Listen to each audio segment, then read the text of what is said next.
off to Jonathan Taylor. Huge hole. He's at the 30. He's going to go.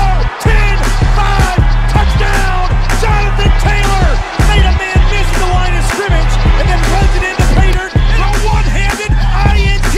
Are you kidding me? Kenny Moore. What a play by Nyheim Hines.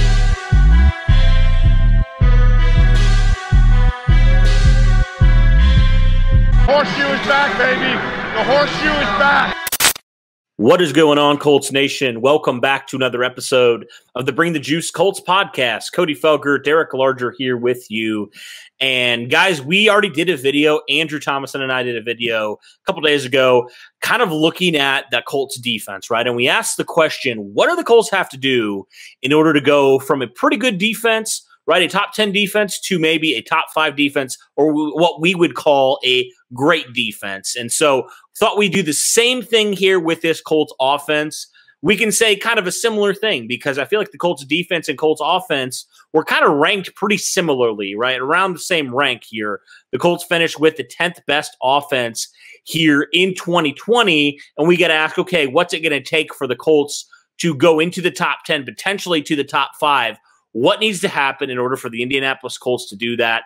So, Derek, we can start here with the Colts passing offense. Pull up a little bit of stats here for this offense. I mentioned they were the 11th ranked offense in terms of passing last year. And, pretty good rankings all the way around if you look at it. I would say the things that stand out, though, the Colts weren't that great at passing touchdowns, right? They only finished with 24. They actually allowed 24 as well, which is very interesting. That's 22nd in the league for how many touchdowns passing that they had. So there were some things the Colts were pretty good at, right? They were only 9th in interceptions.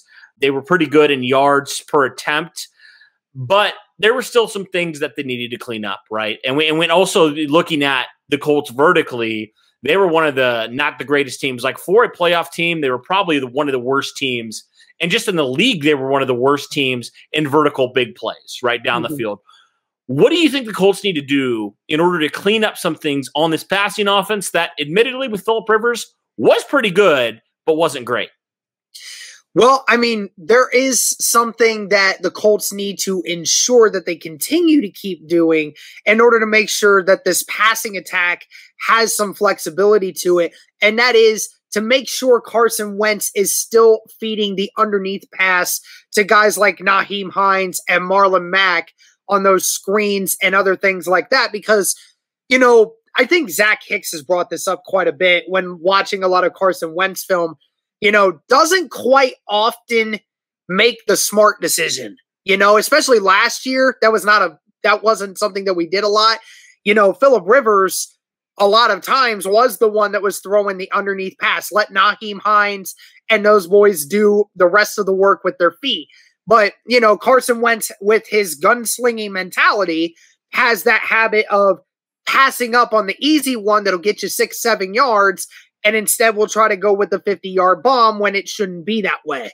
But like you said, the vertical passing game really does have to get a whole lot better. I mean, just basically more efficient, right? You have, and that's also on the receivers to step up. We know Carson Wentz is going to throw those, but Michael Pittman, for as big as he is, I want to see Michael Pittman actually be utilized on passes further than 20 yards down the field.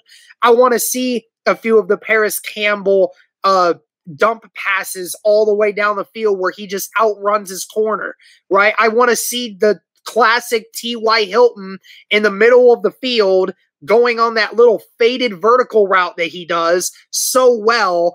I want to see some of those. If we can continue to do that, I think the Colts got better late in the season at doing stuff like that because T.Y. Hilton really started waking up. And basically, the simplest thing I can also say, in regards to this passing offense getting better, is just don't start off slow like we did last year. The yardage was there, right? But I mean, overall, the effectiveness of the rush of the passing offense was not very great in regards to, scoring touchdowns and throwing interceptions early on. It's the whole offense in general for the Colts was very slow to start out. You know, the run game wasn't very solid. The passing game struggled here and there at creating touchdowns. You know, you want to see more big plays happen. And if the Colts are able to do that more consistently and at the start of the season, then the Colts will have a better start with their passing offense this year than they did last year.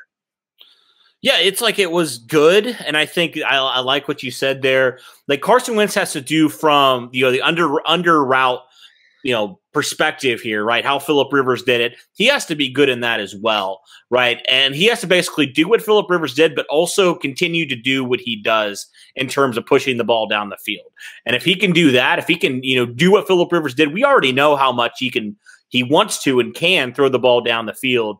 So I think that is what I need to see from Carson Wentz is can he do the routine things well?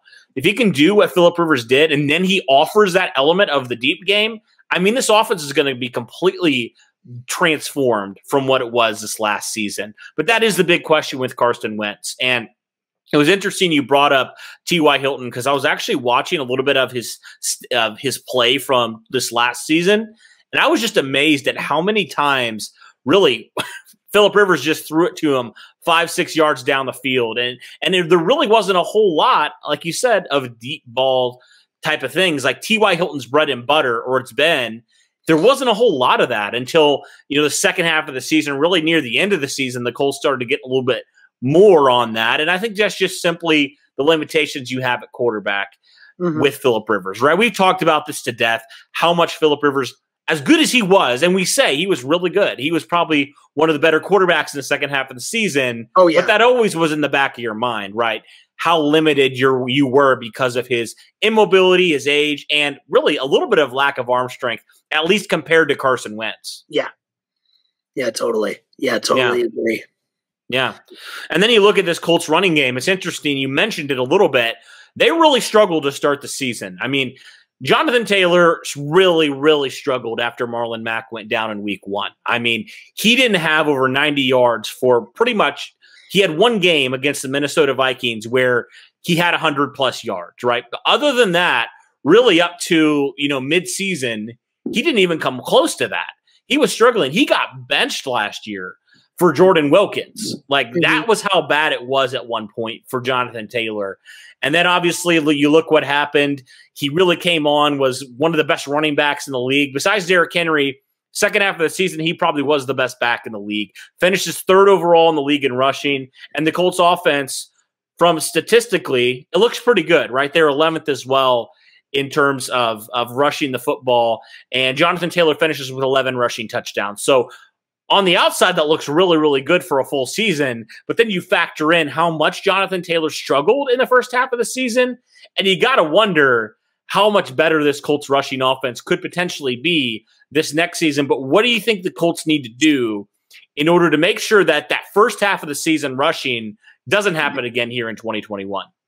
Well, the first thing, if you're talking about how slow it started, we harped so much on what was the actual issue as to why the rushing game didn't get started the way it wanted was because of the offensive line. I mean, let's not sugarcoat it. The offensive line was terrible for the first 7 weeks of the season. They were not that good. I mean, even Big Q, who, in my opinion, the best offensive lineman in football, was not playing up to his usual bully standards. That's not what he was doing. And Ryan Kelly had a bunch of games where he was consistently missing blocks, and Costanzo wasn't playing at an elite level. And ironically enough, it had a saying in the first couple weeks of the season that Mark Lewinsky and Braden Smith were the best 2 offensive linemen on the roster the first couple weeks of the season. Like, when have we ever said that? When all of this offensive line came together in 2018, when was the only time that we said the right side of the offensive line was the best side of the line on this team? We've never said that, except for the first couple weeks of the 2020 season, because compared to Big Q, Ryan Kelly, and Anthony Costanzo's standards, they were not playing very well. And that's why we got stuffed several times in the red zone against the Jacksonville Jaguars. It's why we couldn't run the ball efficiently against Detroit and a couple other teams that shouldn't have stopped us the way they did. And then finally, when we played Tennessee on the road, we finally just decided to start being the bullies that we actually can be. And then we're able to run the ball the way we wanted. And on top of that, like you said, Jonathan Taylor, he was a rookie. Didn't have an off season, didn't have a chance to really get accustomed to the game. And because of that, he struggled. He second-guessed himself all the time. He wasn't quick in his reactions. He wasn't reading the offensive line very well, and it cost him. It basically cost him his spot for a couple weeks. Then when the game started to slow down, he finally figured it out.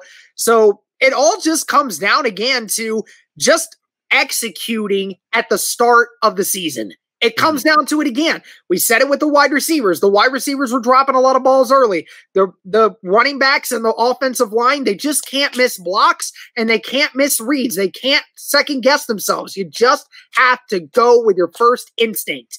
And if you're able to do that, then this offense is going to be so much better running the football. And on top of that, you now have Marlon Mack coming back. He's not injured. You hope to keep it that way for multiple weeks into the season.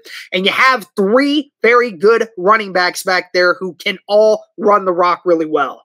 You mentioned Jonathan Taylor. I want to touch on him, go back there and touch on him. You mentioned no really offseason, no OTAs, and he wasn't supposed to be the guy starting, right? Yeah.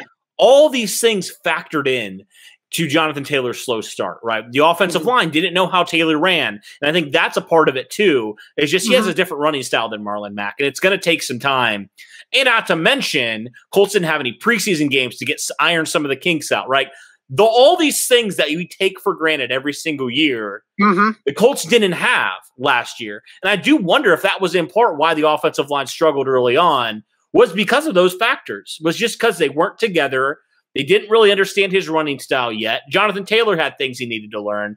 So I think, now that they're all together, now that they understand a little bit more, and, hopefully you have an offensive tackle when Eric Fisher gets back that's going to be a top 10 offensive tackle, all those things will factor in to the Colts having a really, really improved running game consistently wise, right? Now we think maybe the passing offense will I don't know if the yardage will stay the same or if it'll go down. We'll see obviously with how the Colts run the football, and we'll see obviously how they split up the snaps. But you mentioned the 3 guys that you really feel good about. And you can even throw Jordan Wilkins in there because he's had some solid times there. I mean, if you remember a couple years ago, Jordan Wilkins was like leading the league in rushing yards per attempt.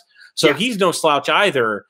I think all those factors, if they can stay healthy, and if this offensive line can build off of that second half of the season, we know how capable they are. If they can continue to build off of that, and guys like Braden Smith was phenomenal last year, if he can continue to improve and continue to cement himself as a top 5 offensive tackle, and Ryan Kelly can continue to do what he does, Big Q as well, and all that stuff, I think this Colts offense has a real good chance to it's crazy to think about, but even be better than they were in 2020.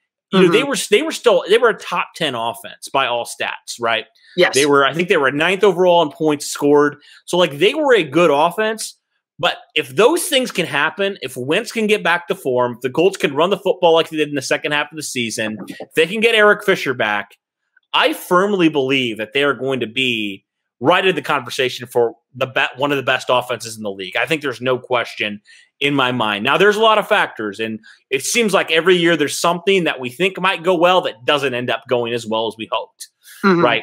But there's a lot less questions for this Colts offense, I would say, than even last year, especially with now the Colts having a full offseason to really be together and really, obviously Carolina's coming to town for training camp, spar with another team, get some preseason action. All this stuff's going to be huge for this team coming together. And, maybe they'll start off a little bit slow, hopefully not. But if they do, they'll have more experience together. And hopefully it won't be a first half of the season type of thing. Maybe it'll be only a couple games. We'll see obviously what happens. Maybe the Colts, it won't even happen, right? You never know. But I think for those reasons, this Colts offense has a really legitimate chance, man.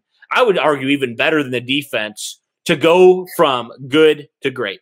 Oh, yeah, totally. I mean, it all depends on Carson Wentz, and, it depends on the injuries. Hopefully we don't have two of two of our offensive players go down for the entire season in the first 2 weeks this time, right? You lose your number 1 running back and you lose your number 4 wide receiver all in the span of a week and a half. I mean, that's really, really rough. Hopefully this time around, we can wait until a little bit later in the season to deal with a few small little injuries.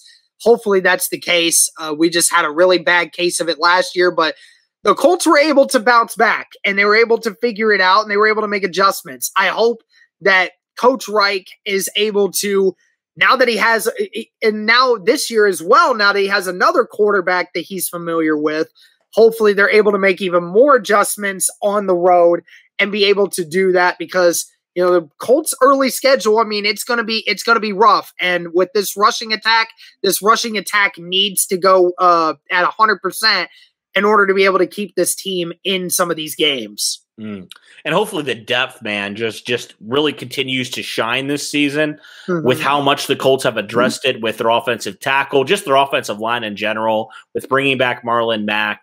Hopefully this offensive line and just this depth in general can really help this team a lot more in 2021, which I think is another reason for optimism why potentially they will be better, is just because they have so much more depth as an offense. But yes. All right, guys, I think that'll do it at our look at this Colts offense, how we believe it can be better than it was in 2020. Let us know what you think of our argument. Let us know what you think of our points. Do you agree? Do you disagree? Let us know in the comments below. But that'll do it for this one, guys. Thanks for tuning in. And as always, go Colts.